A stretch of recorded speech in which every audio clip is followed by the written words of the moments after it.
Hello everybody and welcome back to Magic at the Movies, the official podcast of As Yet Untitled, where we talk all things movies, TV shows and anything that takes our fancy that week. I'm your host Joe. Joining me as always is my co-host Robert. Say hello, Robert. Hello. It seems strange, that one. Are you alright? Everything alright at home? He's doubled down on it. Yeah, just we're both a bit tired, aren't we? Yeah, it's very early. We're doing this earlier than usual for us. Yeah. Due to things in life. Yeah. Because Robert really wants to see Craven the Hunter. No, I don't. Stop spreading misinformation about me. No, it's true. That it's absolutely true. You can trust my word on it. He really, really, really wants to see it. Says the one who's choosing Craven over one of their favourite franchises. I don't like anime. Sue me. True, I am. Yeah. Forgot to tell you, but I am. It's actually quite. Yeah, I got the letter this morning. It's actually quite a surprise. We're actually doing the podcast today. I'm going to pull up Robin Williams from Aladdin. Dude, I'm not on 25% of the posters. Also, using a fact that I told you like before we started on me. Yeah. And then we don't have a poster. What are you on about? And then I won't come back for season 2, but then season 3 you have to apologise. This isn't a season. We just do it episode to episode.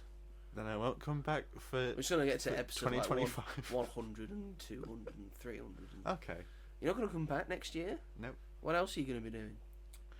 Living my best life. Well, you won't be doing this podcast, so you can't be the best life. My therapist told me otherwise. Well, fuck you and your therapist. Sorry for having this lover's spat at the start of the podcast, folks.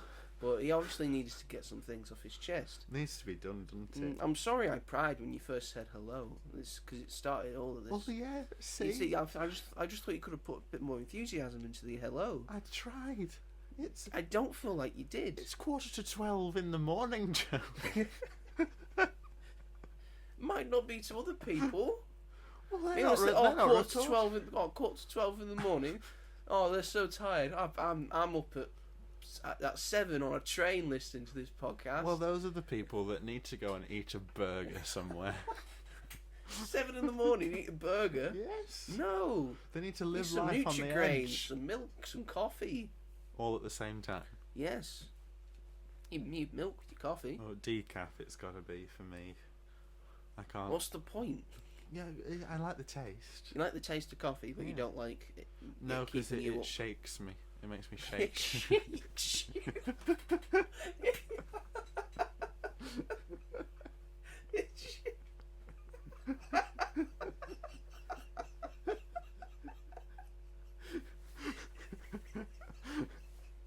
It does. It shakes you.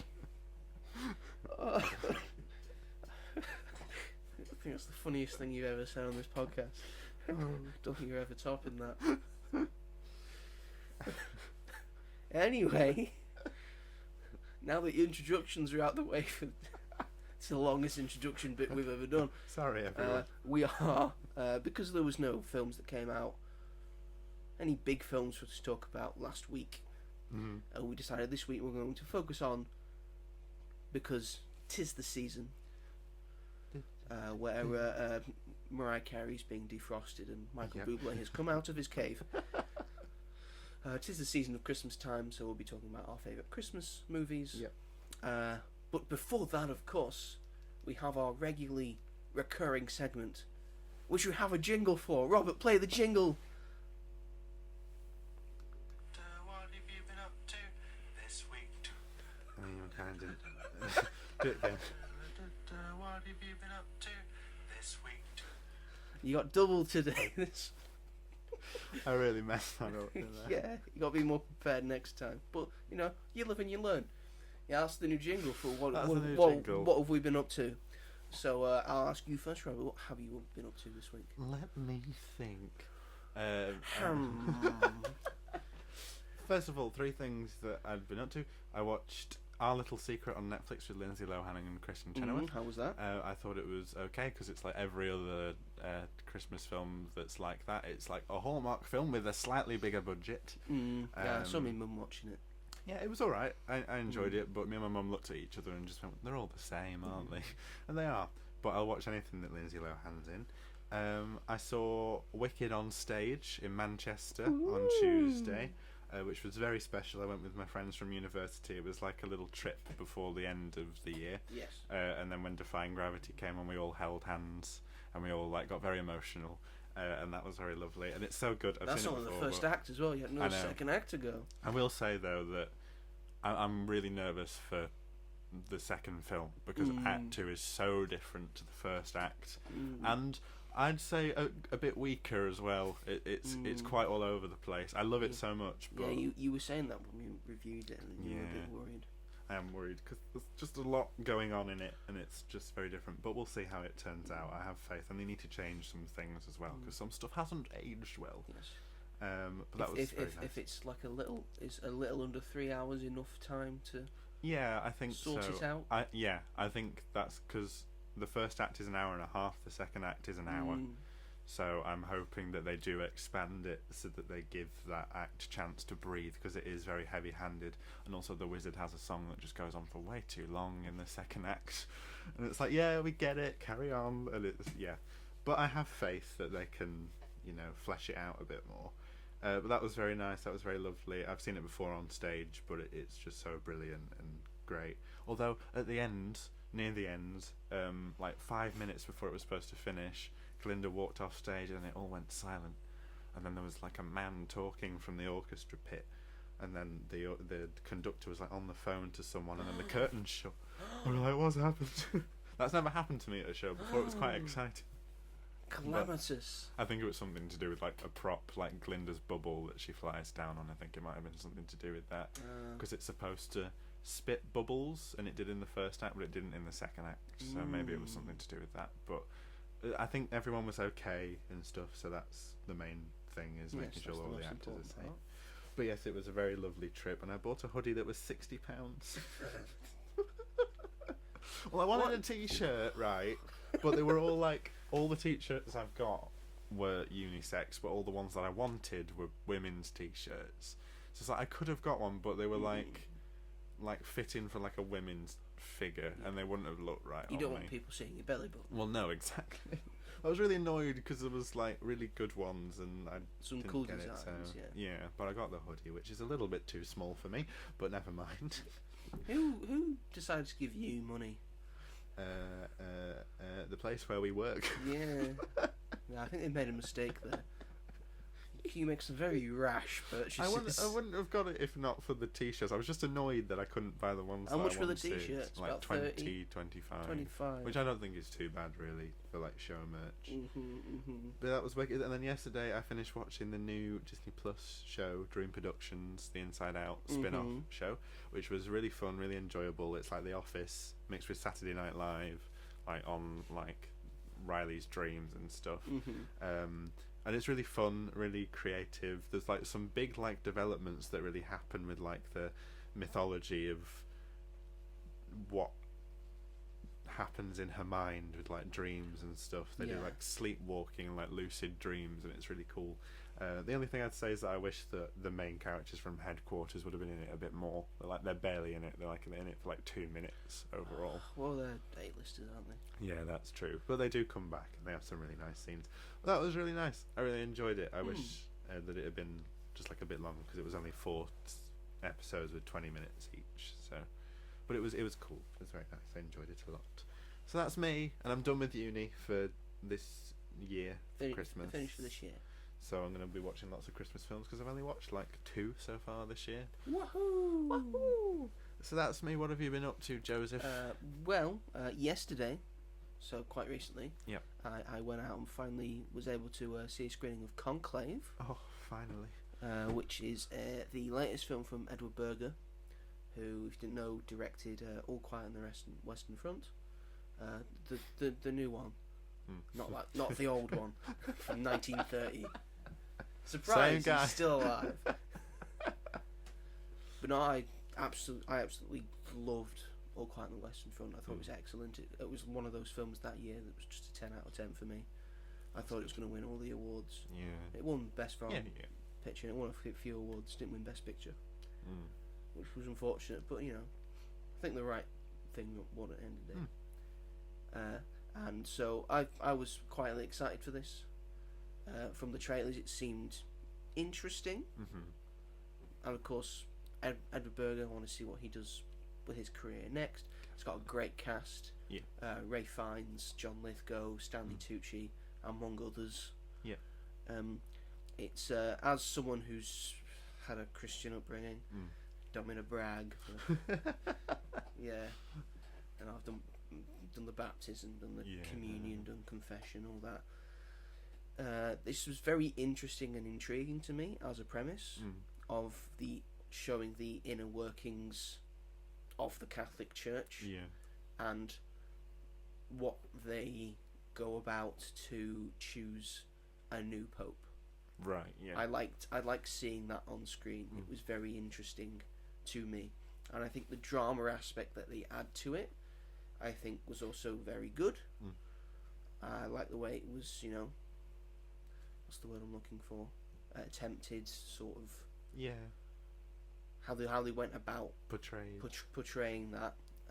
All performances are excellent, because there's a lot of different languages going to and from. There's English, there's French, there's Italian, there's Spanish, because there's different people from different areas around the globe who are of the Catholic faith and are, you know, eligible to become the next pope. It's got a twist at the end, which I think some people might be less for. Oh, right, okay. I thought it was intriguing. I thought, it's something different, and it shows a different side to the church. I feel maybe a more hopeful side of the church. The film is also, it's not against the Catholic Church, right? Which I quite liked, because a lot of films are like heavily against, and it could have very easily gone that against the Christianity and the Catholic Church. It could have very easily gone that way, but it shows that there's bad people in it and good people in it, and people just, you know, are there of sort of like, they're against the church but they're not against God, right? And they think the church has gone the wrong way about it. Those kind of people, people who are right wing, people who are left wing, and then you have to have everyone trying to decide and debate who would be a better pope. Between someone who's on the right wing and someone who's on the left wing. Someone wants to take it back to the past, and someone wants to keep it heading towards the future, which is what the Catholic Church is kind of heading towards. I'm not going to go too religious. I'm not going to get into it. This is like a dinner table. The things you just don't discuss at a dinner table. You don't discuss war, don't discuss politics, you don't discuss religion. That's things you don't discuss at the dinner table. But yeah, I thought it was very good. There are bits in it that I think didn't really go anywhere or weren't necessary. Right. But apart from that, it's a very, very good film. I give it an 8 out of 10 in my review, which should be up now, I think, as we're recording. So it'll definitely be up by the time this comes out. And I think, you know, it's got a chance to win awards. It'll be nominated for some. I think this is the kind of film that the Oscars gravitate towards. Definitely. It's not like it's a historical thing, but it's like it's a big star-studded drama based on like a very big thing, which is the Catholic Church. So I think the Oscars will be all over this. It's very much happening like now as well. Yeah, very much so. Very much of the time. If the Oscars like to be of the time, we'll see. We'll see how The Apprentice does. Oh yeah, that's true. Or you know, if you know, there's some sort of politicking going on there. I wonder. But we'll see. So yeah, I saw that. I've also just been perusing the Radio Times. Oh, lovely. Because to our non-English people, Yes. the Radio Times, we mentioned a few weeks ago, is a magazine. It's a TV guide essentially. Yeah. You buy normally throughout the year you buy it to check what's on TV. So all the channel listings and all that. But during Christmas time, Radio Times brings out a special double issue, Yeah. which also has like a specific section where you can see what films are on throughout every channel. Yeah. So all the top films to watch that day. It normally goes from the 21st. This year it's the 21st to the 3rd of January. Yeah. So it covers all of those days and all the top films that you probably could watch Yeah. on that day. Yeah. I just like buying it and going Definitely. through those days and circling all the ones that I would like to see Yeah. or haven't seen yet. Yeah. That's So- a good point. Yeah, so that's good. Yeah, because there's a few I haven't seen on it yet. Mm. Surprise! It's going to be a big surprise. I haven't seen When Harry Met Sally, Oh, no. so that's on. Oh. That's on a couple times. So I think I will Yeah. watch that. I think a lot of people have that as sort of a New Year's film. I've heard, because I think there's a part that's set at New Year's. I watched it a few years ago, and I remember it was good. I think you'd quite like it. I think I will. Yeah. Especially that scene. That's yes. I know that scene. I've seen that scene. Oh yeah. Everyone's seen that I've not scene. seen that scene. Everyone's seen that scene. But yeah, that's all I've done with my week. No, that's Yeah, good. just had a pretty chill week. That's good. That's what we Oh, like to hear. I've also been speaking of Disney Plus. I've also been watching Skeleton Crew, Oh yeah. the yeah. newest Star I Wars forgot to mention that. TV show. I've seen the first episode and that's it. Mm. So no spoilers past that. I won't spoil Please. anything for you. I've Thank you seen the very 3 much. episodes that have come out, and it's very good. I'm very much enjoying it.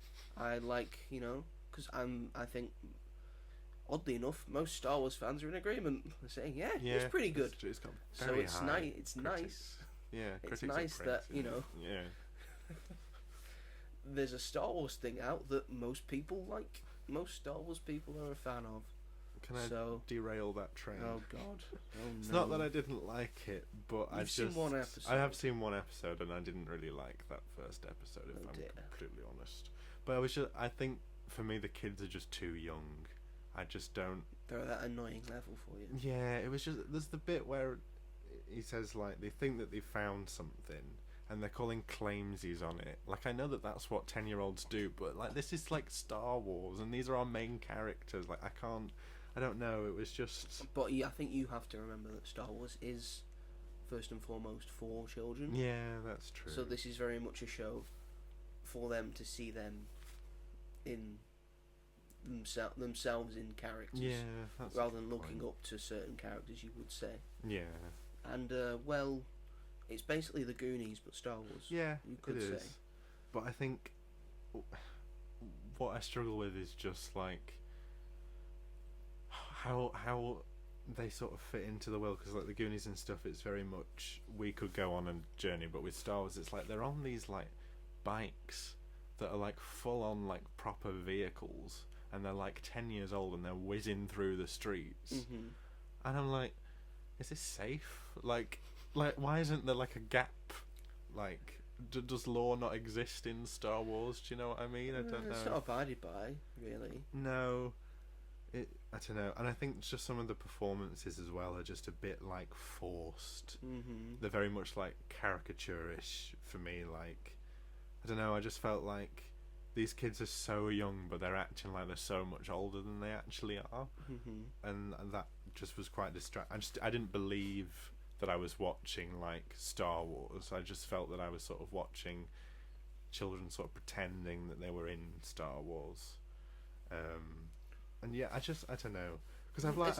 Isn't that what we've all things. done throughout our lives? Yeah, though, yeah, of pretending course we're it in is. Star Wars. Yeah, but I don't know. If they would have been like teenagers, like 14, 15, something like that. It's not as fun, I don't think.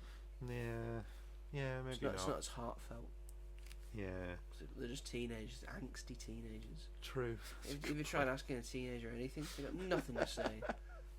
Well, they also had like the trope of Kids are still full of hope. yeah. And I think 10 is like the perfect age. Yeah. What do you think of Jude Law?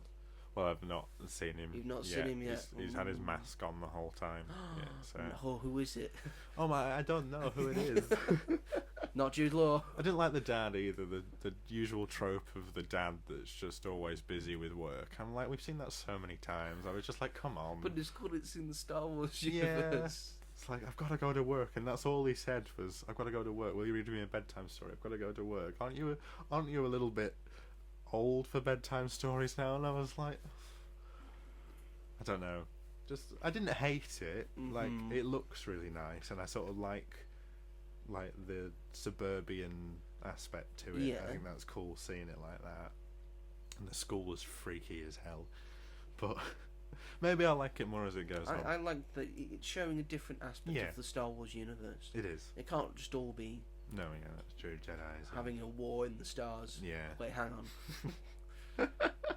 Wait a second. No, it's branching out the Star Wars universe, which I quite like. Sometimes you don't need a lightsaber in them. No, that's true. I might enjoy it more when Jude Law comes to get more like a balance, maybe. Well, I'll enjoy anything that Jude Law's in, really, because it's Jude Law. It's Jude Law, yeah, he's pretty good. Yeah. Pretty good at this acting thing, isn't he? Just this acting thing that He's got it down. Yeah, just Yeah. just a bit. Yeah. I enjoyed him in The Holiday, which I saw the other day. For the first time. No, not for the first time. Thank God. I've seen The Holiday. Oh. What do you take me for? One of my friends has only watched Jack it Black's recently. in it. Of course He I've is seen in it. That's not a statement that many people would think was a good thing nowadays. All right, he's not had a stellar year. But next year with Minecraft, he's back. Oh no. He's back, baby. Oh, God. I like Jack Black. I like Sue Jack me. Black. I like Jack Black. He's fun. He's just choosing weird projects. He gets paid for them. That's so. true. Claptrap. I thought he was good at. He was the shining beacon of that film. That film's a piece of shit, but I enjoyed Jack Black's performance in it. I will die on that hill. I thought he was pretty good in it. Each to their own. Anyway, shall we move it along? Yes. Move along to the main topic of discussion this week, Jingle, jingle. because it's the most wonderful time of the year. Bim, bom. Dong, ding, ding, dong. dong. Because it's Christmas time, everyone. It is indeed. And to everyone who celebrates it. Yes. If you don't, happy holidays anyway. Yeah, happy You'll holidays. probably get some time off. Yes. Enjoy that time off. So yeah, enjoy it. Enjoy yourself. You don't have to watch Christmas films. Just watch No. some films. Let's watch some films. Just watch some films. Relax. Some films. Any film can be a holiday film. Have some eggnog or a nice hot cup of hot chocolate. Hot chocolate. With some whipped cream and a flake on top. And some marshmallows if you're And feeling some marshmallows if extra you're feeling cheeky. extra saucy. Us here, we celebrate Do. the wonderful Christmas time. Yep. And in doing so, we have our favourite wonderful Christmas films. Simply Having a wonderful Christmas time. And now that this can never be monetised. Yep. Because Paul McCartney's very stingy. It's alright, we were off key. So I've got a big list of Christmas films just in case you say one of mine. Yeah. So then I can fall back and say a different thing. But we're going to say 5 each. Yeah, good idea. As per usual. Usual. Why don't you start us off, Robert, With with one of your favourite Christmas films? God, they're all sort of like. Don't start with your favourite. No, I'm not going to start with my favourite. I'm going to say it just because this one reminded me of it. How the Grinch Stole Christmas. Which one? Jim Carrey's The version. Jim Carrey one. I think the animated one is fine. It's Which pretty. The Benedict Cumberbatch one. Yeah. I've not actually seen the original one because it's never on anything. So it's a good excuse. Well, I love the Jim Carrey one, and an article just came out either this morning or last night that he said he'd come back and do it only If in it's motion capture. he doesn't want to do the thing No, again. which I don't blame Which him I fair for. because he had to have like training from like a Navy SEAL on how to deal on how to deal with torture. God. Because it takes like Yeah. it was like 4 hours to put on, and then he's got to act and do like hours All these. of movie stuff after Yeah. that, and then it's 3 hours to take it back off. And he's got to do the and then conga. I think he said he put his put his foot through the wall and screamed like, I can't do the movie. So then he got someone who was a former Navy SEAL and trained him how to deal with torture. That's sad, So, really. so the idea was like just to keep hit yourself in the leg, smoke, constantly smoke, a bunch of other things. Oh my So during the makeup process, he's just hitting himself, and he's got like this really big thing, so the yak hair doesn't go in flames. Oh, Constantly saying to yourself, "It's for the kids. It's for the kids. It's for the kids. It's for the kids." That makes me feel bad for putting this on the list. And it's It's one credit to him. Yeah, great performance. Of course, like one of the most iconic Christmas performers, if not stands the test of most. time. Still goes today. This morning had the Grinch on to do Spin to Win this morning. So obviously not him, but I've seen a lot of people. The person who does it at Universal Studios. Yeah, he's great at funny, it. He's really good. fun. See, that's like, and the film came out in 2000, I believe. Came out in so 2000, 24 years ago, and it's still Same age as me. just as iconic. Yeah, well, there you go. While she were being born, Jim And Carrey it's- was in a yak suit. Yeah, it's memed endlessly.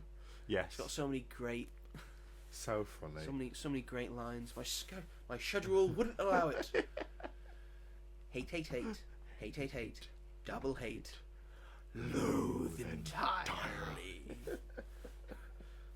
Ooh, that's it. I'm not going. And the bit when he pulls the rug out from the thing, so good. and he wasn't supposed to do it perfect. He did it perfect, so he goes back and splits that. Oh, it's so good. It's a brilliant film. I think when it came out, critics weren't a huge fan of it, and I think some audiences weren't either. But as time has gone on, it is a beloved Christmas classic. Because the Age of Ages, great films, stand the test of time. Definitely. This has definitely stood the test of time. Yeah. The story of the Grinch as well is Oh yeah. a great story it's a Dr. Seuss one. Yeah. So it's obviously pretty good. Yeah. So that's also stood the test of time. Definitely. I think it does it quite well, but also adding the Jim Carreyness. Yeah. So good. To It works so well. I love how Whoville is realised as well. It's very immersive. Like you feel like it's an actual place. I did that school trip when I was doing the A levels. Oh, cool. It was the trip to LA, where you go around and you get a tour of the Universal Studios lot. Yeah. You get put on a bus tour and you get seen all the the different places. And they've got a lot of different sets that are still there. And they've got the set of Whoville. That's so just cool. there. And it looks amazing. Yeah. And it's juxtaposed by the fact that directly behind it, as you go round, is the Bates Motel. God's sake. Whose idea was that? All the kids being like, wow, and then like, Mum, what's this creepy motel? I've got a picture of me at the Bates Motel. You just see Whoville just behind it with all its curviness and circles and brightness compared to a hotel where a lot of people died. Yeah, Universal guys. But yes, the Grinch. Yeah, it's an excellent pick. Tis an excellent pick. an excellent pick. Shall I go next? Go on. I'm going to pick a recent one. Because I'm going to go with. I think it qualifies as a Christmas movie. Right. We'll have to get into this of what qualifies as a Christmas movie. I'm going to go for The Holdovers. This is one I need to watch this year. Yes, it was nominated for Best Picture. Yes. This year, technically. Paul Giamatti was nominated for Best Actor as well. The woman in it was also nominated for Best Actress. Best Supporting. Divine Joy Randolph. Did she win it? I'm not sure. I think she might have done. I feel like she did. I feel like she did. If she didn't, I apologise, Divine Joy Randolph. She's definitely But I feel you should have won it. There you go. There you go. Yeah, this is an excellent film, and it's set around the Christmas period. It's about being together at Christmas and what that entails. I think it's got Christmas themes around it, well, and a bunch of other things. Yeah. It's just a very excellent film. It feels like a very 70s, 80s film as well. So I like that blast from the past. It's shot on film as well. Oh, cool. So and in this day and age, always nice to see. Yeah, definitely. For directors to go back to the old adage of using on film. So yeah, that's I haven't got much to say, but it is excellent. I can't recommend it enough. Yeah. If you've got Sky and you've got Sky Cinema, it's on Sky Cinema right now. Yeah. Please go and watch it. It's excellent. Do it. Do it. Just do it. My friend bought it me on DVD for my birthday. You still haven't watched it. No, because it's Christmas, so I wanted to save it until Christmas. So watch it. I will when do you it. go home, you watch it. You will watch today. it. When you go home. Okay. I know you're going out. Got plans. I know you're going out later, but when you get home, watch it. That might have to be a Sunday job. Oh, for God's sake! Honestly, I'm doing a full shift after this. You are. Unlike that's you, true. and I'll be coming home, and I'll be seeing another film on this list. Oh golly. Anyway, give us another one, Robert.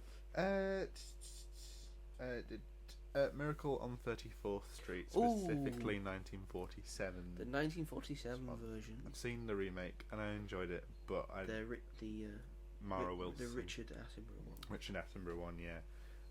But I much preferred the original. It was just so lovely and sweet and nice. I watched it last Christmas for the first time, and it made me also realise that I really love films from like the 40s and the 50s and things like that. It made me like watch a few more. So there's going to be another one that's going to appear. Maybe I'll have to think about. I preferred this one, if I'm honest, to the other one. But I understand why other people would have that one on their list. But I really it's just lovely and nice and a great story about believing and not taking childhood away from children before they've had the chance to grow up, and like just the importance of finding the balance between nurturing but not too sort of lenient. It's just a lovely film. It's very cozy. The performances are great. There is see when I think Santa whacks someone on the head with his cane, and there's like a lawsuit involved there. Because he gets accused. Well, I don't know if it's the same actually. It would be the same, would it not? Well, because in the live action one he gets accused of being a paedophile, but I'm not sure if that's the same in the original one. I think in the original it's just something to do. There's just like a really bad man that I know there's one in the live action, but that's just like trying to get him away, and he like walks into his office and like whacks him on the head with his cane. It's quite funny actually. Sounds it, yeah. And then a lawsuit comes from that. Yeah. But it's just really good. It makes me want to watch it again. I might watch it again this Christmas. Just the old one. I've only seen the remake, the Richard Attenborough one, which I do like. Good. Does it have that bit where the judge is given the banknote? I think so. I think so. I don't remember, but that's a great idea, I feel. Yeah. I'm thinking that Santa Claus can exist because we've put it on a banknote in God we trust. Yeah. Who might not be real. That's true. That is very clever. I think it's something to do with that. Why do I feel like there's something with a bunch of animals as well? I don't know. Maybe. Oh, this might be far-fetched. Reindeer. Yeah, but I feel Perhaps reindeer. So, yeah. I don't know if like in the 40s they were prepared to have that conversation about religion at that time. So I'm not sure. I'd have to rewatch it again because I'm like, oh, I loved it so much, and I'm like struggling to remember what happens. But it's really good. They were they were making some hard films. Yeah. Those days they were just more easily. They were just more disguised. Yeah. Because of the whole thing with ratings and all that. Yeah. I'll give you another one. Go on. It's an animated one Hit me. that I do enjoy. It's an Aardman Oh, thank God. film because it's Arthur Christmas. I love Arthur Christmas. It's got a great cast. Yeah. James McAvoy, Mm-hmm. who you won't recognise because he's English in this. Playing an arsehole. No, he's Arthur. Oh, I thought he was. I thought it was his brother. Never mind. No, his brother is Hugh No, Laurie. Oh yeah, of course it is. Santa is Jim Broadbent. It's got Bill Nighy in it as well. Amazing Grand Santa. Great, amazing Grand Santa. He's got all the funniest lines. So funny. We used to have the decency to finish us off with a rock. You don't get that kind of class from anyone else except Bill Nighy. I like the fact that it shows that if Santa was gonna work, maybe this is how he would work. Yeah. It seemed like that could be a thing. It's something Red One tried to do and failed. I felt that was very much copying Arthur Christmas. It was like it seemed very Arthur Christmas like, except for the fact Jim Broadbent doesn't do a lot of flips. Well, yeah, unfortunately. And then he gets the elves to do the flips for him. Just comes in and say, "Hi, what am I doing?" "Oh, okay, I'm all right." The most clueless Santa. He's old. He's old. But yeah, it's heartfelt and such a lovely film to put on. At Christmas, you want to put on lovely films with Of course you do. a lovely message, and has such a lovely message. This film, he's clearly the best to be. Oh yeah. Santa Arthur is. Because he actually gives it. He actually gives a shit. He actually gives a shit. It is such an interesting angle though, because you very much have the, is Christmas about materialism and business, or is it about like bringing joy to children? And this film very much encapsulates that. The latter, yeah. Yeah, like with his brother and him like going against each other essentially. It's clever. It's really good. Yeah, it's a very good film. If you haven't seen it, what are you doing with your life? Well, yeah, exactly. It's by Aardman as well. It's by Aardman. It's on like every streaming service. I yeah, swear. it's everywhere. So go watch Seemingly it. everywhere. It will be everywhere this month as well. Exactly. They put them everywhere. Yeah. So yeah, Arthur Christmas. That's one for me. It's very good. You continue, Robert. I'm going to mention this one now because I swear my like favourite Christmas film changes every year, but I think this year it's maybe not. But Love Actually. Love Actually. Which I know a lot of people hate as well. Why? I can sort of maybe understand why, but I'm a sucker for this kind of stuff, so I love it. Yeah. Everyone knows it. It's a bunch of stories. Plane's going by. The plane's going by. Don't know if you can hear that. I wonder. Hopefully it's not crashing. One of my friends was going to Amsterdam today. Maybe it's them. I don't think it's them. There it is. There it is. Can you see There it? it goes. There she goes. Maybe it's The Rock. Why would it be The Rock? I don't know. He flies around a lot. I've always been hearing the shit we've been talking about in these last few weeks. They land right here. Something shit about me. Yeah, Dwayne, I have. Stop being an actor. Just go back to being a wrestler. I'll say that to his face. Red One did so poor that they've already put it on Prime Video. Yeah, it's already there for you to watch. It might be alright to watch at home, actually. I think I'd enjoy it more at home than like going to the cinema to watch it, which is clearly a streaming film. Well, I didn't have to pay. So. Yeah, that's true. Neither did I. I don't know why I'm complaining. We didn't have to pay physical money to watch it. Never mind. Love Actually, you were Love saying. Actually, yeah. Basically, it's just about a bunch of people. There's a bunch of storylines, which in other contexts could be considered as quite messy. They've tried to replicate it in many other films, like New Year's Eve and Mother's Day. I think there's more, but they're all crap. But this just works for some reason. I think it's because like all of the characters, I'd say, are really likable. That it's very easy to fall in love with like every single one of them. There are genuinely like brilliant performances here, ranging from comedic to emotional. Ranging from Bill Nighy to Emma Thompson. Emma Thompson. but both like do the opposite as well in the Yeah. film. I feel as well, but it's just such a lovely film. There's obviously stuff that hasn't aged well, but it came out 21 years ago, so Yeah. that's always going to be a thing. But it's one that I think I've seen like every Christmas since I can't even remember. It's like my mum's favourite Christmas film as well. I think it's like a lot of mum's favourite Christmas films, Yeah, but it's my you mum's know, favourite Christmas film. yeah, It's because like a mum's favourite Christmas film. but it's just the cast is just like the most stellar cast you've ever Such a seen. great It's a cast. treat, especially for It's- like British. Yeah, it's actors. like a here's the best of British. Yeah, I'm gonna put them all in this film. Yeah. And Here's it's Bill amazing. Nye, here's Emma Thompson. Yeah. Here's Chiwetel Ejiofor. Yeah.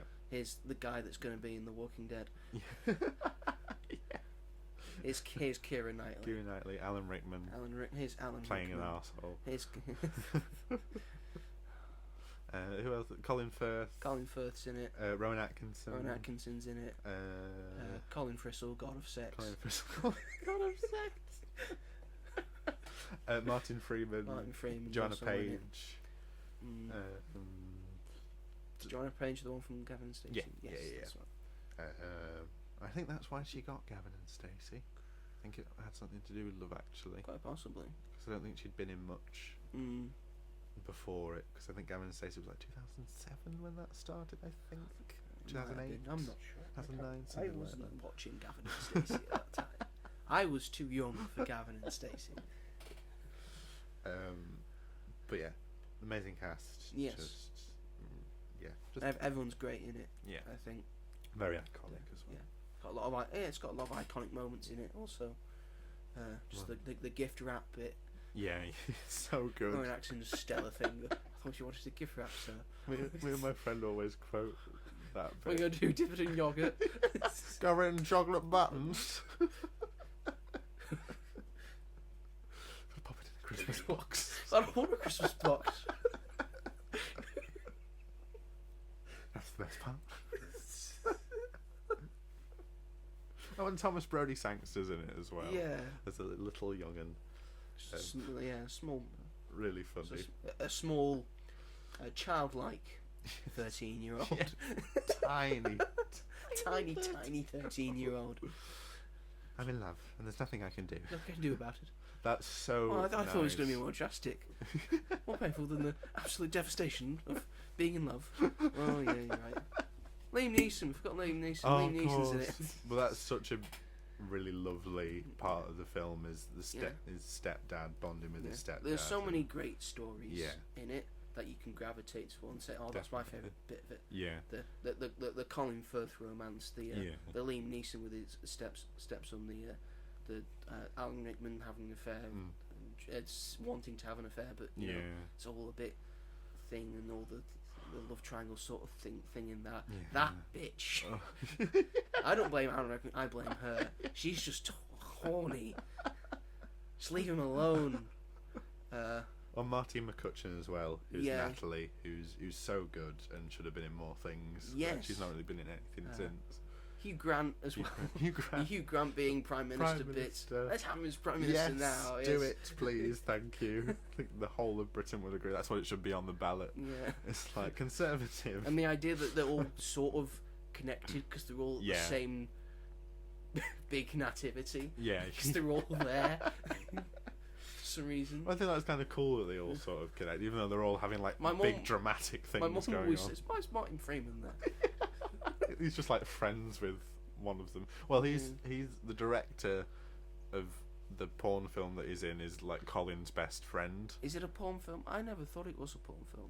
Did you not I thought think they it were was a just. porn I film? thought they were stand-ins for a love scene for different actors Oh, I've never taken because of it how as they've that. been how they shoot it. Oh, I thought it was just a porn film. It can be a porn film if you want it to be a porn film. Never mind. Because they don't do the actual, No, yeah, that's true. I mean, it'd be quite know, hard to show it. In you know, the bit. Yes. They don't do the bit. They're just doing a bit. They're just doing bouncing. They're just bouncing. Really. That's also very funny. So I think they're just stand-ins. Oh, okay, that makes a lot of sense. Actually. Mm. But yeah, it's so good. Yeah, so good, love. Actually, I can take it off the list. Yeah. Well, I mean, if you haven't mentioned it yet, I guess I'll have to mention it. It's Do it. The Muppets Christmas Carol. Yes. Of course, we were going to mention this one. Of course. It's a staple. It's a staple of Christmas. Definitely. Everyone watches it. Yep. We almost always watch it every Christmas Eve. Yep. Because my sister always gets away. Because it's her favourite Christmas film, and it's hard to deny. That Yeah. It can be everyone's favourite Christmas film. Yeah. It's great. Brill.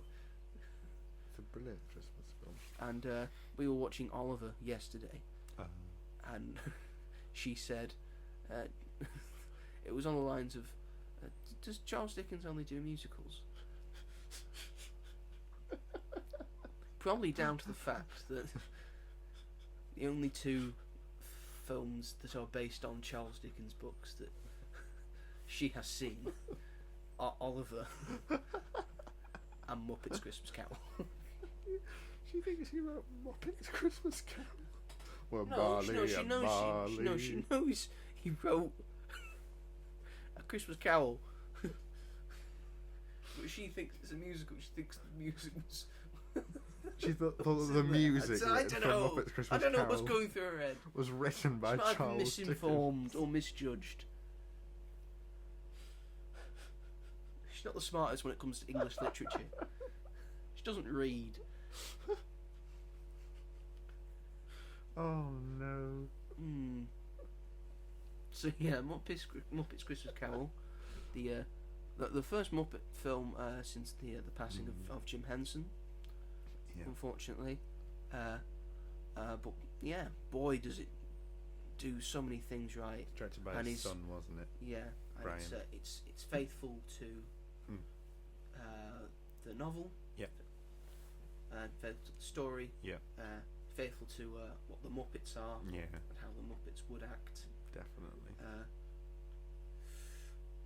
All credit to Michael Caine. Yes. For playing great. it so seriously. Yeah. And that's what it needed. Someone to just say, "No, I'm seriously. Michael Caine probably like, this is the only chance I probably get to do like a full thing of A Christmas Carol. I'm gonna play this so fucking seriously." These Muppets aren't puppets. They are my fellow actors, and we treat them like fellow actors. They are acting here. Yeah. And this is what we are doing. Yep. I will sing the song at the end because I'm in a happy mood. That's the happiness that will come out. I'm fine with that. Rest, cold. I'm going to play it. How would the bookkeepers like to be unemployed? On the unemployment line. This is my island in the sun. Oh God. So many great moments in it. Go to the. You've added an extra Marley, so it can be Statler and Waldorf. Yeah, makes a lot of sense. It does make a lot of sense. The big puppet for the Ghost of Christmas Present. Yeah, I don't know how they did that. No. It looks great. Come in and know me better, man. Did did I I already say that? You did, yes. Come on in and know me better, man. I'm the Ghost of Christmas Present. Did I already say I'm the Ghost of Christmas Present? And even though it's technically a Muppet, the Ghost of Christmas Future, still terrifying. It is terrifying. It's like something out of Doctor Who. Yeah. Gonzo as Charles Dickens, I think is great. That's my His favourite relationship part. with Rizzo. Oh, when Rizzo kisses him on the nose, it's just the funny. I don't know why. It's just so funny. Like what? It's so good. Yeah, I like Kermit as Bob Cratchit. Yeah. Miss Piggy is Emmy. I love Belinda and Bettina as well. Which one is it? I don't know. Mother.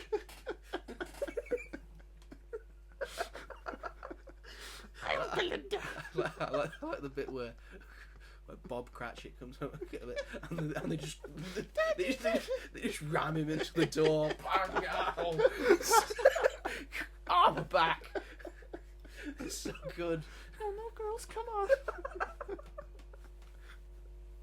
Oh, so good. Yeah, it's just so, because of its faith to the book, Yeah. and its faith to the Muppets, and that perfect section of it's a chef's kiss film. It's so brilliant. And then they did Muppet Treasure Island after this. Yeah. And that's also brilliant. And the way it works, because Michael Caine in this treats it seriously and treats the Muppets like fellow actors. Yeah. It works in Muppet Treasure Island with Tim Curry, because Tim Curry sees himself as a Muppet. Whole new meaning to man or Muppet. Yes. So. That's not good. Let's not get started on the Muppets, the film. So yeah, Muppet Christmas Carol. Of course, it's going to be on this list. That's my number 3. Your number 4. Golden. Albert. Number 4. Let's see. Do you know what? I'll have some honourable mentions. Yeah, I've got honourable mentions too. But I think I'm going to mention this because the other ones that I've got, like everyone expects it to be, but this also for like British audiences. But Nativity. Nativity. I'm fine with that. Is just. I don't. It just feels so realistic. Yeah. If you wanted to like show anyone that's not from the UK what it felt like to do a nativity in primary school, obviously not the Hollywood big stage bit, but like leading up to it, that is like what it feels like, and that's why I like it so much, because it reminds me of so much of being in primary school. Yeah, we were in primary school and we've been in that situation of trying to be in the nativity. Yeah.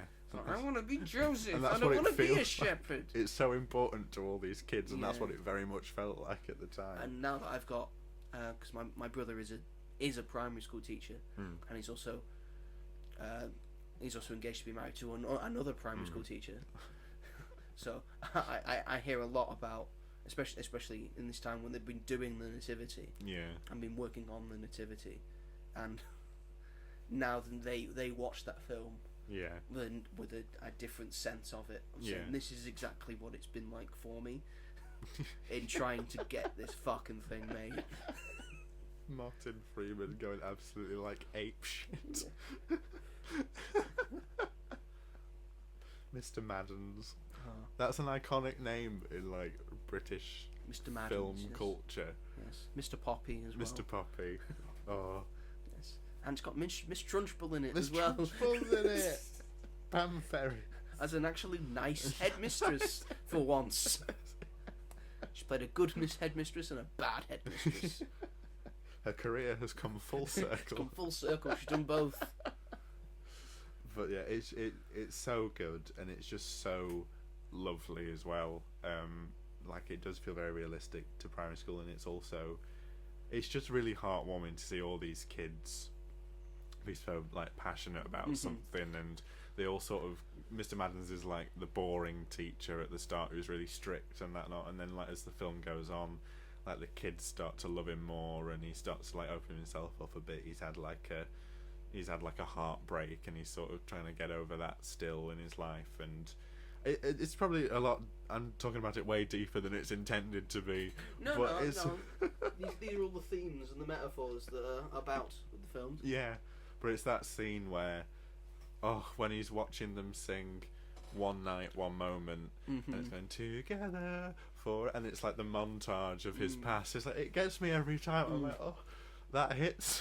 That's really sad. And then he has to like walk out the room, and he like storms back in, and he's like, "Who wants to go on a death slide?" My favourite bit is where he breaks up that fight between the two boys because they're complaining he'd be a bad Joseph. Yeah. And then he has like gives them a bollocking, and then he lets the other person audition for Joseph. Yeah. And then he has a heart to heart with him. And I've been on both sides of those heart to hearts. Yeah. And that's what teaching's about. Yeah, really, exactly. I feel. So I think that's just a beautiful scene. Yeah. So yeah, that's my favourite scene. It's just like a very a small thing. It's like, but it's not my go-to Christmas film. I will say. No, that's but if Nativity's on, I'm watching. Yeah, definitely. And the songs are so good. Especially Nativity 3 because it's got David Tennant in it. That's Nativity 2. Sorry, Nativity 2. I like Nativity 2. Nativity 3's got Martin Clune and Catherine Tate in it. That sounds less about good. Flash mobs in New York. Sounds less good. It's alright at the start because they're at the school, and then they go to New York and it's complete rubbish. Chaos. And then they did Nativity 4, which I thought was alright actually. Nativity Rocks, it was called. And then it's got like a story about immigration and stuff, and I think they handled it. No, but they handle it quite well. It's about like a father and son that come over on a boat. and they find themselves at Coventry, and like I think they handled that stuff really well, like really tastefully. So I quite enjoyed that film. That film's got Craig Revel Horwood in it, and of course it does. Ruth Jones is also in it. Ruth Jones, yeah. And they also got someone to play Mr. Poppy's brother, who played Mr. Poppy in the West End production of the adaptation of the film. So it's a bit like beautiful. Yeah. He's also in Nativity 3, but not as Mr. Poppy's brother, just as a random elf. That just looks similar.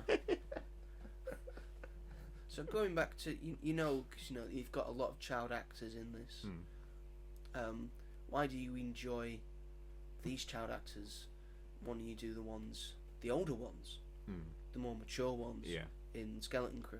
I think these kids just feel a lot more authentic than they are being primary school kids. I think they're authentic in Skelton Crew. That's what kids are like these days. Yeah, I don't know if that's true. I had to help with a school trip the other week. Yeah. That's what kids are like. Yeah, that's true.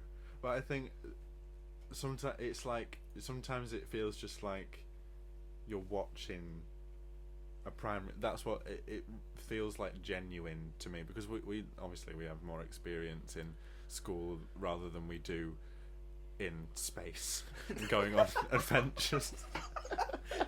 You're right. I don't have any experience with space. I just think the performances just feel very real, and that's what, like, they're not like amazing. It's not amazing acting, but I think it adds to it that it isn't, because it just feels very realistic. At points it just feels like you're kind of watching a documentary about a thing being made. Yeah.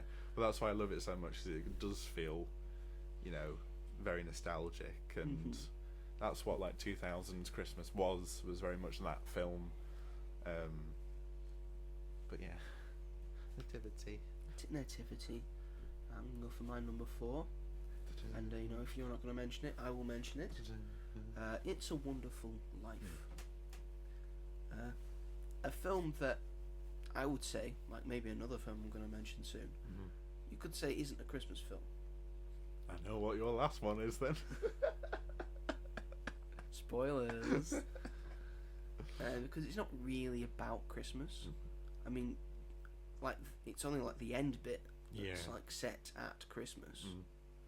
But it still feels like a Christmas film. It's got all the hallmarks of being about Christmas because of what it's about. And it's the first time a thing like this has been done. It's been done again and again and again in different parodies and different films and all that, of being taken back and being shown a life where you don't exist, or you didn't do this thing, or you didn't do that thing. Look what the world is like, and look at the difference that you've made in this world. And to make a Christmas film about suicide, bold thing to do. But Frank Capra and the guy who's in it, I can't remember his name. I should know it. James Stewart, is that it? Yeah, Jimmy Stewart. James Stewart, everyone calls him Jimmy Stewart. Who had fought in the Second World War. So had this like new idea on the world. Right. Because war does change you. Yeah. Of, do you want to do a Christmas film about suicide? Says Frank Capra, and James Stewart says, "Yeah, I'll do a Christmas film about suicide." Because that's the whole thing. He think his life is a waste. He's done everything wrong his whole life, so he's going to chuck himself off this bridge. Because he doesn't see a way out. Like many people with depression or suicidal thoughts do. They don't see a way out. No. Of like, the only way this will get better is if I'm not here. And I think it does that very excellently, getting around all the restrictions that they had in the 40s. That weren't like lifted until the late 60s, 70s. And I think it just does that story really well. Whenever we watch it, my sister always goes, the film doesn't start until like 2 hours in. Which is true. But the thing that takes place before that is also very good. To set up good context and all that, and to see his life as it was. is important for when you look at what his life is like without him, and what it would look like. It would look worse because you have made a difference here, and everyone in the world makes a difference every day. Because it is a wonderful life. It's so expertly named. I like the way you said, because it is a wonderful life. And it's full of hope and heartfeltedness at the end and during it. And I think that's what makes it a perfect Christmas film. And at the end, he's running around saying Merry Christmas to everyone. That's the icing on top of the cake. Definitely. It's just such a beautiful film. And I think it is, aside from being one of the greatest Christmas films of all time, it's one of the greatest films of all time ever made, for me. So I absolutely adore it. I try and watch it every year. When you were younger, and your dad goes, "Let's watch It's a Wonderful Life." You go, black and white. Look how long it is. I don't want to, Dad. I don't want to. But now whenever he says, "Let's watch It's a Wonderful Life," because he loves the film. I go, "Yeah, Dad, I'll watch It's a Wonderful Life. I'll watch that with you. I love it." So yeah, It's a Wonderful Life is my number 4. It's the final 2. I wonder which ones it will be. Let's start with your final one, shall we? I'm gonna go with a little film called The Holiday. Wow, that's your number 1. I'd say this year it is, just because I sort of do, what am I the most excited to watch again this year, and The Holiday is very similar, like Love Actually and The Holiday, very much like swap and interchange for me. But I just think it's really good. I mean, again, it is a Christmas film because it's set at Christmas and they're away for Christmas, but it's not really about Christmas necessarily. For me, some of the best Christmas films are not about Christmas, but they're set at Christmas. So it's set at Christmas and there are Christmassy things sort of going on, but I just think they're there because of Christmas. That's true. I would say. That's true. They've swapped houses. For the Christmas period. Christmas holidays. So Christmas is important to it. Like my first. It's going, never mind. Carry on. Yes. So everyone knows the story, but it's 2 women. One has just broken up with her boyfriend. The other has been like on and off with this sleaze bag at work. Who she's complete devoted prick. To. Hate him. He turns up. I'm like, no, fuck off. Fuck right off. But they both. I hate you already. The moment he comes on screen, it's like, fuck you. No. When we're not doing this. She's doing real well. She don't need no man. She needs a Jack Black. She needs a Jack Black. Don't need no man. She needs a Jack Black. And so the both of them decide that they need to get away for Christmas. So, and then they find each other online, like doing a house swap situation. Kate Winslet lives in the countryside. Cameron Diaz lives in lives in L.A. L.A., a very posh place because she's a director for film trailers. So they swap, and from that, Cameron Diaz meets Kate Winslet's brother, Jude Law, and Kate Winslet meets Cameron Diaz's ex's like assistant man that's sort of, like come round to pick up the rest of his stuff, and then Kate Winslet meets him. He's like he works in films as well, doesn't he? And then it's from there. And she also meets her neighbour. Yes, which is my favourite part of that film. It's lovely. The old man who used to be a famous film director. Was he a director or a cinematographer? Cinematographer, I think. Cinematographer, or maybe it was score. For a lot of incredible films. And then like through that he gets an award come through. They're like, we want to give you a special award for this like Academy ceremony or whatever. I think it's an award and it's just a night with this person. He thinks, oh no one's gonna care. But but unbeknownst to him, and she like helps him, get out of the house and go and celebrate and things, and that's a very lovely part of the film. But the main part is them sort of falling in love with each other. You could also argue that is also Arthur, is he called? Like those two, they do sort of fall in love, but in a platonic way. Yes. through each other, they sort of Like we help have. each other. Exactly. The holiday, but with us two. But with us too. I think people would watch it. Yeah, maybe just our families, but that's about it. And then go like this by the end, put their head in their hands. Well, But yeah, it's quite a long film as well. But it's just It don't basically feel about long. the two. It doesn't. It's basically about the two falling in love. I love the stuff with Jude Law's daughters as well. That's so sweet. Every time me and my mum get very emotional at that bit. And it's just so lovely and funny and just the perfect rom-com, really. And the score is second to yes, none. it's so beautiful. Every time I watch it, I'm always like adding it to my playlist, and then I like get off the bus and I'm like, da-da-da-da-da-da-da. It's just walking to it is the best. You thing. should have seen the movements he was doing, folks. Like rocking out to some Hans Zimmer. I mean, you would rock out to Hans. Oh, of course, exactly. I still want to see one of those concerts. Yeah, that'd be One of those Hans Zimmer, John spectacular. Williams concerts. Yeah, They'd be amazing to see. definitely. But yeah, I'd say like for now, Holiday is probably my favourite Christmas film because it's the one that I'm most excited to rewatch. Have you not seen it yet this Christmas? Not yet, no. I think I've only seen 2 Christmas films so far this year: Muppets Christmas Carol and the Lindsay Lohan one. I know, I've just been very busy. I really want to watch. There's loads on my list that I want to watch this year before the big day. Yeah, I still need to see a few. So. Yeah, like basically every film that we've mentioned on this list is one, and ones that I've also got. This will get you in the swing of things. You'll think, Yeah. oh, now I need to watch that. Now I need to Literally. watch that. No, I've got 2 films. Because you know we're before. halfway there. I know. We Jesus are halfway there.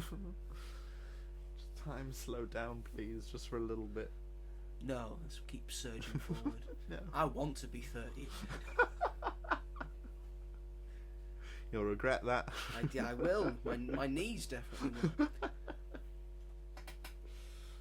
Your final pick. Die Hard. Die Hard. Really? What? Die Hard. Oh my god. It's Die Hard. You know what? It's fucking fantastic. It's an incredible action movie. It might be one of the best action movies of all time. And guess what? It's a Christmas movie. I don't care what anyone says. I don't care what you say. It's a Christmas movie.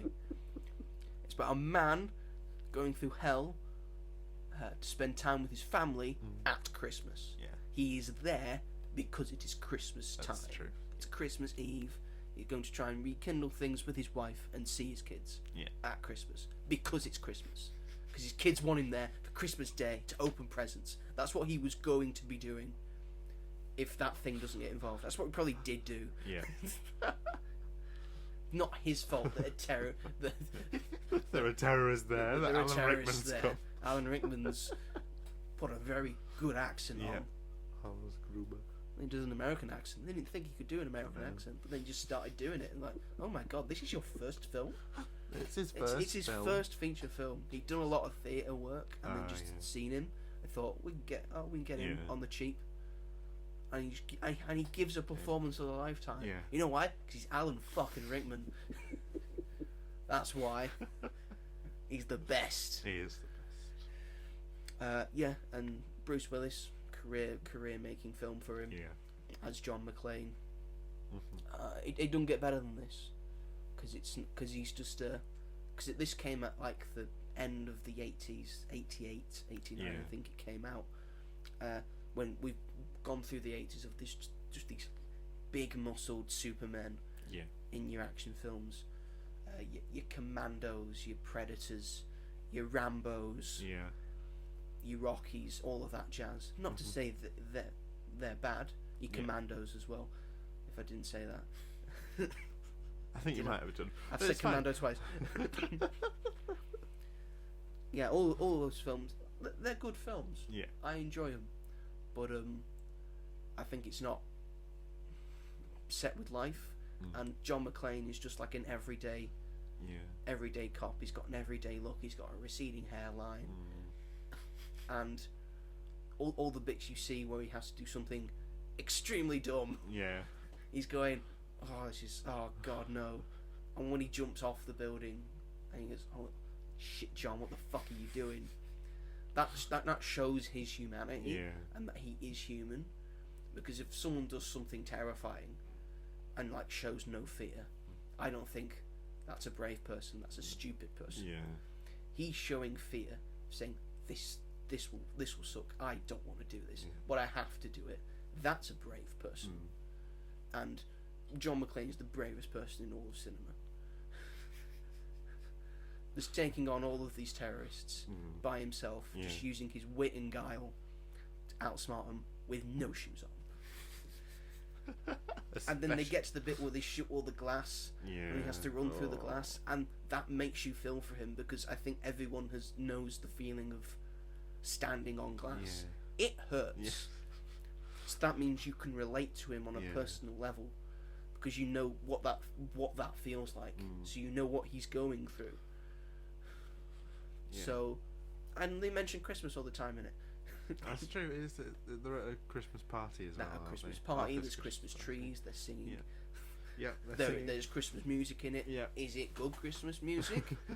No one said it had to be good Christmas music. They have the Run DMC one at the start. It was December 24th. I quite like that one. They've got Let It Snow at the end when it's raining snow. I mean money. Great ending, great action all the way through it. It's a Christmas film. Yeah. I will die on this hill. Yeah. No one can tell me no. No. I hope I've convinced you. Die Hard, best Christmas film of all time. Ding dong. The Witch is Dead. Which old witch? The Wicked Witch. You got anything to add? Oh yeah, it's really good. I watched it for the first time last year. Yeah. So I do agree that it is a Christmas film. It just doesn't make me feel Christmassy. So I wouldn't necessarily watch it every year, because I like ones that make me feel Christmassy. But makes me feel Christmas. All your points are true. They're valid, yeah. Yeah. So because it's a Christmas film. it's a Christmas film. Yeah. It's very I loved it. It was really Die Hard good. 2 is also a Christmas film. Yeah. That was set That's in an not as good, though. airport. It's set in an airport at Christmas time, Yeah. That's not as good though. And they did Die Hard 3 is good.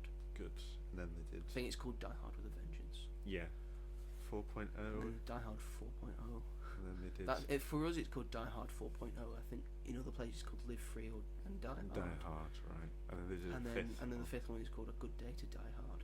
Is that the really bad one, or is it the fourth one? That's The fourth one and the fifth one aren't very good. Oh, okay. That involves his kids, Oh, right. like his grown-up kids. Oh. Which Don't bring your I think kids his daughter's played by like. I think it's Mary Elizabeth Winstead. Really? I think it is. Bloody You're gonna hell. make me look that up now. Hang on. Yes, I am. Hang on. Die Hard 4. Die Hard. Bear with us, folks. Bear with. Came out in 2007, Die Hard. It is Mary Elizabeth Winstead. It is Mary Elizabeth Winstead. Oh my goodness. Yes. Kevin Smith's in it as well. Oh. So the Kevin Smith fans out Went there. from Alan Rickman to Kevin Yeah, for Smith. us it's called Die Hard 4.0, and for other people it's Live Free or Die Hard. Right. And then A Good Day to Die Hard. So there's 5. Because Die Hard 3 is sometimes called Die Hard 3. Right. But for us, and for I think everyone else, like a lot of people, it's Die Hard with a Vengeance. Right. Okay. And Die Hard 3 is good. So many titles. But yeah, that is our... that is what our favourite Christmas films are. That's our top 5 right now. Yep. I had to chop and change because you said a few things and I said a few things. I imagine that changed up. But that's our overall top 10 of things. Some other ones that we could have mentioned I would like to just mention quickly here. I'm sure you've got some as well. A recent one I've seen, Violent Night. Yep. With David Harbour as Santa Claus. It's essentially Santa does a Die Hard. Yes. Yeah. And although my sister doesn't think Die Hard's a Christmas movie, she's fine with that being a Christmas movie Because because Santa's doing the Die Hard. I quite enjoy it. Yeah, It's like it's like a fun, like, blood and gory one, and it's pretty funny. I like it. The Home Alones, of course. Yeah. Good mention. My favourite's Home Alone 2. I prefer that one. I prefer the bird lady over the guy. The old man. Creepy. That is... You can't convince me it is Piers Morgan. Hello, Kevin. The traps... I think the traps are more... Dangerous. Extravagant and dangerous, which is what I enjoy. The first trap, he just throws a brick down at them. That's death. That is instant death. I find it so funny because he just hits it in the head. A brick falling from that height at that velocity. You're dead. My friend told me about a theory that Kevin, that Home Alone is the prequel for Saw. that he Must is be. John Kramer. Must be. He lights a guy's head on fire. Puts nails on the stairs. Yeah. Electrocutes someone to when they're a skeleton. I know Joe Pesci's done a lot of things. Yeah. I think these are the ones that he's most remembered for. Oh yeah, of course. The Home Alones, people that have grown up with the Home Alones. Yeah. Another fun one. My favourite shit but good Christmas film, Jingle All the Way. That's on my Christmas films I don't like list. I find it so fun. Yeah. They'll put the cookie down bit. I need to find Turbo Man. I enjoy it endlessly. I know it's shit, but I enjoy it. There are some films that I know are shit, but I enjoy them. Some films that are shit because they're shit. And a recent one I only saw last year, and it was my brother that recommended it. And when it came out, I didn't think much of it. Because I thought, Netflix original movie. Oh, I see. I think it's not going to be that great. But it's the animated film Klaus. Yeah, that's really. And that film is incredible. Yeah, I really enjoyed Klaus. Yeah. Did it win best animated? I think it did. Yeah, it was definitely nominated. Yeah, I remember that. That's very good. Or it might have been. Oh, when it came out, it might have been the same year as Into the Spider-Verse. So I don't think it won. Did it come out? That's another thing I've got to Google. Because Spider-Verse was 2018. I feel like that one was 2019.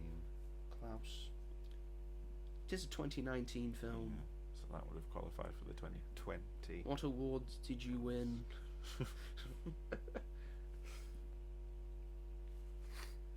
It was nominated for Best Animated Feature. It did not win. It won the BAFTA. Oh, right, okay. That's very good. And it did very well at the Annie Awards. Annie? What would have... What's was it it all Toy about? Story 4 that won then? Toy Story, yeah, 2019 would have been. I argue that that's better. That is better. That is better than Toy Story. I'll say that now. That's better than Toy Story 4. I like Toy Story 4. I like Toy Story 4. Didn't need to make it. No. But I like Toy Story 4. And you don't need to do Toy Story 5, for God's sake. And yet you're doing it. And they're already well on the way with it. You're doing it, yeah. It's already been storyboarded, I think. Oh, they've already animated all the Buzz variant things. I know. We've already done loads of things with Buzzes. Leave him alone. You did Lightyear. I'm done with Buzz Lightyear. But we've already had Doppelganger Buzz from Toy Story 2. Yes, and they did that short where there was a Buzz Lightyear that was Small Fry. That was from a Happy Meal sort of thing. We've done his Spanish stuff in Toy Story 3, which was brilliant. Which was fun, yeah, very good. Was he going to be French?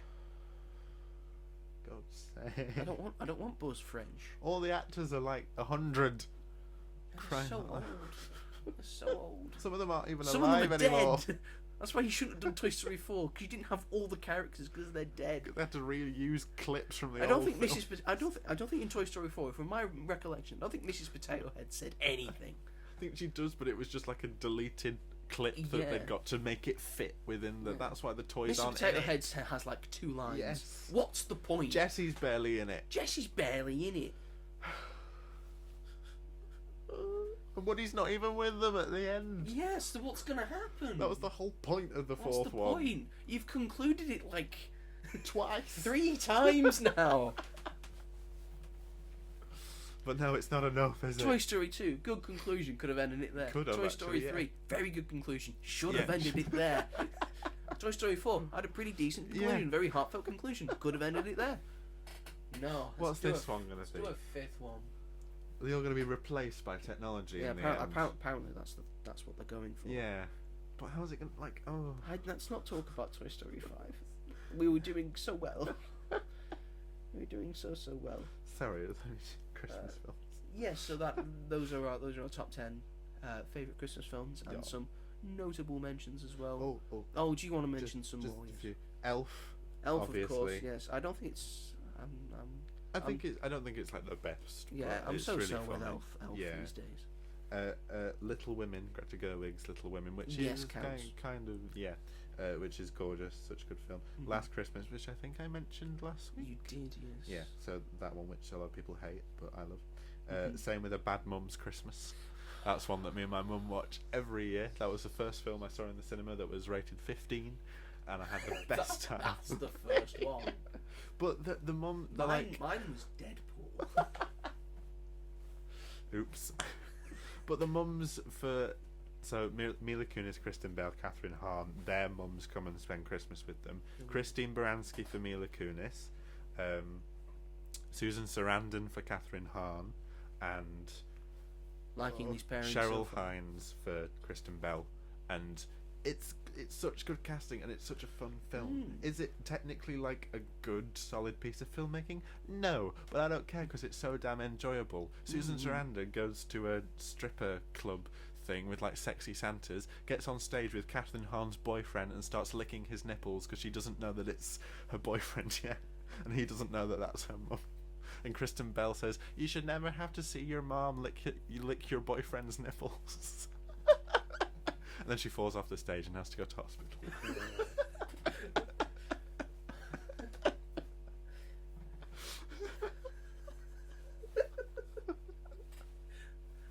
So many quotable. They go to a soft play like trampoline park and play dodgeball, and they do it like a Western style thing, and it's the funniest thing. You said so many things there. Kenny G goes to her like Mila Kunis's mum, Christine Baranski, is like the high class, like Christmas needs to be perfect. Mm-hmm. They have a party, and Kenny G's there playing the saxophone. There's so much to that we can't possibly unpack now. I love that film. I've generally seen it about 7 or 8 times. This year? Yes. I only haven't watched any other Christmas films yet. Too busy watching A Bad Mom's Christmas. It's so good. You're obsessed with moms. Bad moms, dance moms, which are also bad moms. Bad moms. They're bad people. Apart from one of them. He's pretty good. Pretty good with their daughter. Yep. What in dance Dance mums. Holly Fraser Dance mums. is an angel. Good. At least there's one good egg. Yes. The rest of them, I like them all, but there are moments where me and my mum just go, oh, God's sake. Jesus. You can't possibly like them all. The things that you tell me they're yeah, being subjected to. But Win the dance mom minute. Hi guys, I've not actually watched an episode in a while. I haven't had the chance Traitor. to. But me and my mum will. It's probably Christmas. watch a You've lot. got more important things to watch, like Christmas movies. I need to finish season 4. Do you know? Yes. Because this is before Abby goes to LA. Who's Abby? Abby Lee Miller.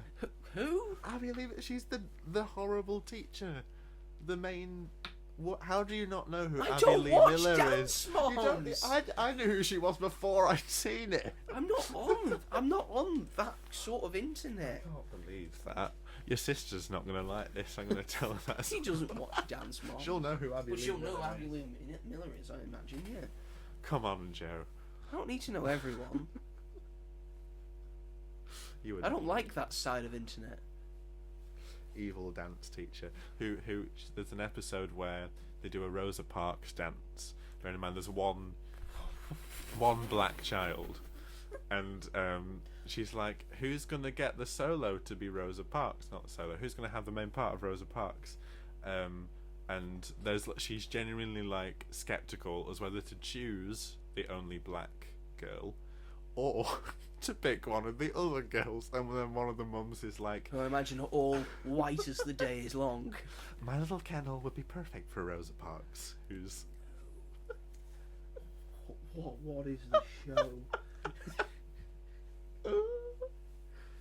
It's insane. No fucking shit.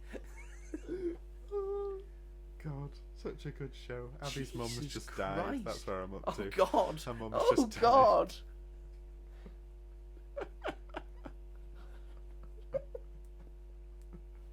All the kids gonna dance at the funeral?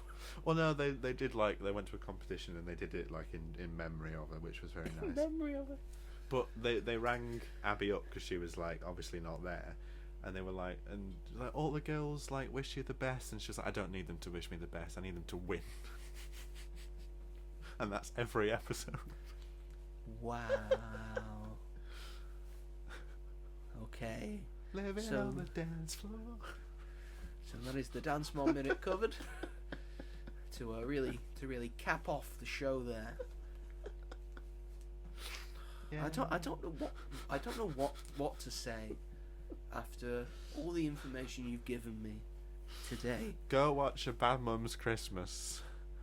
You will love it. Don't think I need to anymore. Despite that it's got 20-something% on Rotten Tomatoes. Well, you know. They lap dance a Santa. That's what I was supposed to say. They all do. All 6 of them. No, the 3 of them. So good. To each their own. Is that the show? Please tell me that's the show. That's the show. Unless you want me to talk about A Bad Mum's Christmas for longer. No, I don't. More than happy to comply. I think we've covered a Bad Mom's Christmas segment. What 'Cause a otherwise, it's going to get more play than the actual Christmas films that we picked for the top 10. Tune in next year for a full 2-hour review of A Bad Mum's We'll have to do Christmas. a different thing next year. Anyway, that's the show. That's the show. Thank you very much, everyone who got this far, for watching and listening to this podcast. Yep. We appreciate it very much. If you are watching on the YouTubes, please feel free to like and subscribe to As Yet Untitled and push the bell notification so you never miss an episode of Magic at the Movies, as well as all of my 1-minute film reviews that I do and any other video that so takes my fancy to do, like my Pixar video essay that I've done. Please go check that out. Put a lot of effort into it. We are able to listen to this on Spotify and Apple Podcasts and Amazon Music and Sony Podcasts and pretty much anywhere you get your podcasts from. Feel free to give us a like there or whatever it is that it is on that platform. Please feel free on any of these platforms to leave a comment saying you like the show, don't like the show, doesn't matter to us. Any questions you have for us that you would like us to answer, any ideas that you have that you want us to embed into a show, we will get straight round to that. I am at to contact us. We are at, well, not for jobs. If you need a chat. If you need a chat, if you need someone to talk to, my Instagram is themightyjoe888. Don't look into it. It's like a different thing. Or do. Or do if you're so inclined. You know. Robert is at Rob G Hall. That is everything. Yes, feel free to get in touch with us. Ask us questions directly if you so wish. It's just a question for either one of us that we can answer on the podcast next week or the week after or whenever we get round to it. Next week, what we should do? Well, what we should do? What we should do next week? We have films that we are seeing. Well, are you seeing one of them? I know you're seeing one of them, but I don't know about the other. Are you going to watch the other one? I might. How long is it? 2 hours and 14 minutes. Ah, fuck that. I like Lord of the Rings, but not that much. We're basically talking about Craven the Hunter and Lord of the Rings. We're talking about Craven the Hunter Rohirrim. and Lord of the Rings, War of the Rohirrim. Yep. Along with maybe some other stuff. Yes. Like the film Queer with Daniel Craig is also coming out. I might go and watch that instead. Yeah, I'm seeing Anora next week. And you're seeing another next week. I did not know it was still out in cinemas.